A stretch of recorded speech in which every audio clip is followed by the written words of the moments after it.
Okay, so that Zach Wilson really does become, when we began this season, if someone had said Zach Wilson is once again going to be one of the most important players in the entire NFL, his rise and fall is going to dictate so much, I don't think any one of us would have believed it. I certainly wouldn't have hoped that it would be true. But that does feel like where we sit. I think what Marcus said, we don't know if he's going to make the critical mistake, is an interesting way to frame it because we don't know if he's going to make the critical mistake. But what I do think we feel confident in knowing is that he's not going to make the great, huge drive or big play. And I think that's what they're going to need. Mistake-free football is what we've been talking about, I feel like, for 2 days now. Mistake-free football is good and fine. But in the NFL, when you get to the playoffs, you're going to have to take more risk, and your quarterback is going to be the one to carry that risk. And I think we do know that Zach Wilson is not going to be able to do that for 3 weeks in a row, and defense is not going to be able to carry him to the Super Bowl. Kmart. The problem with Zach Wilson is that he is an unknown still. We do know that he's going to make a mistake. We do know that. Will it be critical? Will it cost him the game? I think we've seen him. He played better against the Chiefs than I have ever seen him play. Yeah. And what we loved about that game is the fact that they let him just play. They let him just be him. I'm sorry, Kimberly. He What? did play better than we ever saw him in that game, but he also made the critical mistake at the end. So, Yeah, like, no.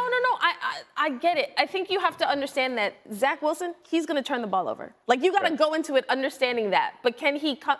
What I love about Zach Wilson right now is that he makes mistakes and still is able to come back from it, something he couldn't do before. People are raising their hand. Go ahead, Marcus. Here's the example, y'all. We just had it. Who did the Jets just beat? The Jets beat Philly. Mm-hmm. Ain't Philly a Super Bowl contender? Yes. So, like, we got one example of Zach Wilson not costing his football team an opportunity against a really good team that we all think is going to be there at the end. My point is, when you look at the Jets team right now, and I'm with you, Dominique, I don't think you can get into the playoffs and think that he can game manage you to a Super Bowl because of what's going on. But all of these teams that we see lined up, probably outside of the Bills and the Dolphins, we don't think they're better than the Philadelphia Eagles. So when you think about it, if he plays mistake-free football, they legitimately have a chance to win, 5 out of the next 7 games? Mm-hmm. And they beat the Bills earlier this year with Zach Wilson. So I'm not saying that the New York Jets are about to set the world on fire and they're going to defense their way all the way to the Super Bowl. What I am saying is the probability of Zach Wilson not making those critical mistakes will have them in games based on that defense against teams that should be far superior to them because he is their quarterback. The biggest difference between Zach Wilson, you guys are talking about him in the past and now, is going to be Aaron Rodgers on the sideline. Mm-hmm. And I am telling you, I said this on PTI yesterday, when Aaron Rodgers is on the sideline, listen, offensive coordinators are up in a box separated. They can talk to the quarterback on the headset. They talk to coaches. When you have a coach, which Aaron Rodgers is, on the sideline, he's not just talking to Zach Wilson. He's talking to the running backs. He's talking to the receiver. Hey, in this route combination, I want you to do this. Hey, lean in on this 1 extra yard and then make your break. Zach's going to hit you there. Hey, Zach, when you're seeing this defense spin to that, here's what they're trying to tell you. This is what you're going to see later on. It's the coach on the field that makes Zach Wilson a better football player and what's going to make their offense a better offense as the season progresses. And I get the whole, we're watching Aaron Rodgers try to get healed and all that, but the value that he has right now to Zach Wilson will allow the defense to play better. It's because you can't just rely on 4 turnovers for every defense. Quick final word. Aaron Rodgers is the most important person on this team, offensively speaking. And I don't mean that lightly. No. His presence, like you're talking about, Jeff, is the difference. Oh, man. Yeah. It is the difference, especially Bro, for it's Zach knowledgeable. Wilson. It's not just calming. It's knowledge that you can actually put on the field. It's not coach speak. It's I have Zach lived Wilson this is for watching dang his near idol. 20 years, and this is what we have to see, and this is what's going to happen. A very hard thing to do is to try and develop a quarterback and win big games at the same time. That's the business they tried to get out of last year, and now, unfortunately, they find themselves back in it. Tua, I think he has a good game, but I think after the Jalen Hurts loss to your Jets, Yeah. I think he's going to come out. They're going to look to make a statement. The game is in Philly, and this is sort of the latest installment. It seems like we have a new game of the year every week or so, and this is another. And that question, again, was about more touchdowns in this game between the two of them. But here's the question I think is really interesting, because these two will be tied together forever, and most people know why. Jalen Hurts was the starting quarterback for Alabama. He was replaced by Tua at halftime of the national championship game, and the rest is history. They will be linked forever. So the question is, who's better, Tua or Jalen Hurts? I asked everybody here.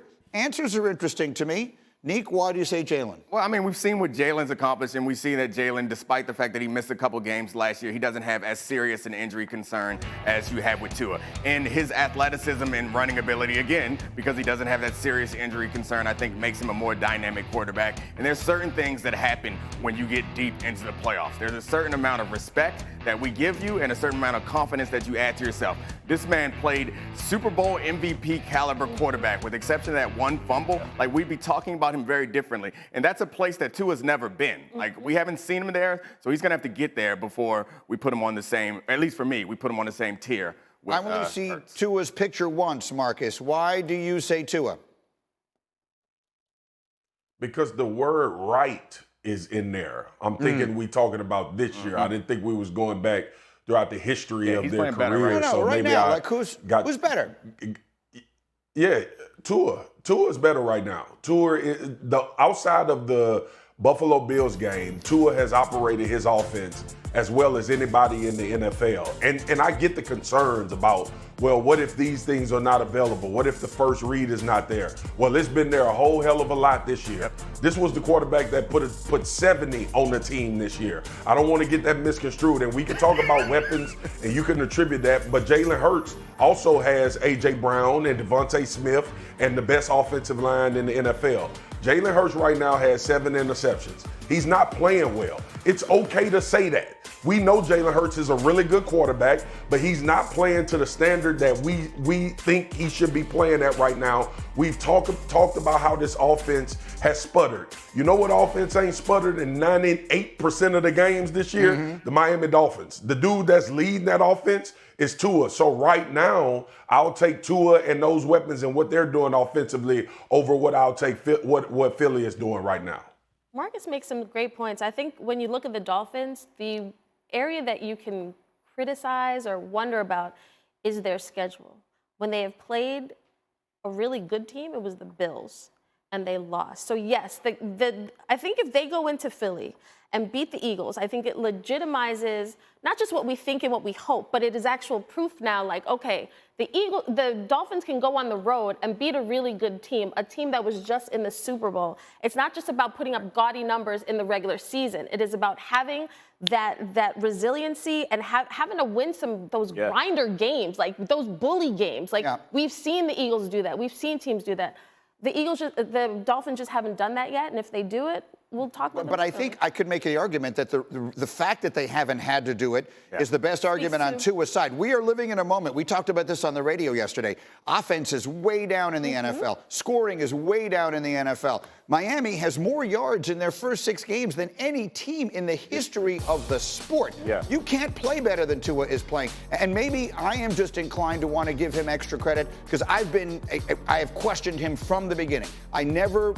I was never convinced about Tua, and I'm wrong. He's so accurate, it's ridiculous. The injury concern is always going to be there with him. If you told me right now he was going to stay healthy, my answer to this question would be Tua. That's the biggest if, right? I mean, that's the biggest if of it. I'm just telling you, though, when you look at Philadelphia, and I understand their struggles, you know, Steichen moving on to Indianapolis, new offensive coordinator with Jalen Hurts. But I agree with Kimberly. They have to legitimize who they are it's a big game for them, much bigger than it is for the Eagles, in my opinion. And when you look at this Eagles offense, I will tell you, and I lived it on a sideline. Jalen Hurts is a problem because he is a twofold player that you have to constantly. Now, are you gonna lose some battles to win the war for the Eagles? Are they gonna run him all season? No. But when it counts and you're in that red zone and you understand what they have, his ability to pull the ball down and make things happen with his legs and his physicality of getting in the end zone, you can't put Tua in that situation because of the injury concern. So you have to deal with a double-head monster in the red zone. I'm telling you, in playoff games, that's what's going to separate. I think Marcus might be right about Tua being better at this moment, but the point that Jeff's making is huge. There are no quarterbacks in football that do not have the ability to scramble or run at some level. Tua has that ability, but because of his concussion concerns,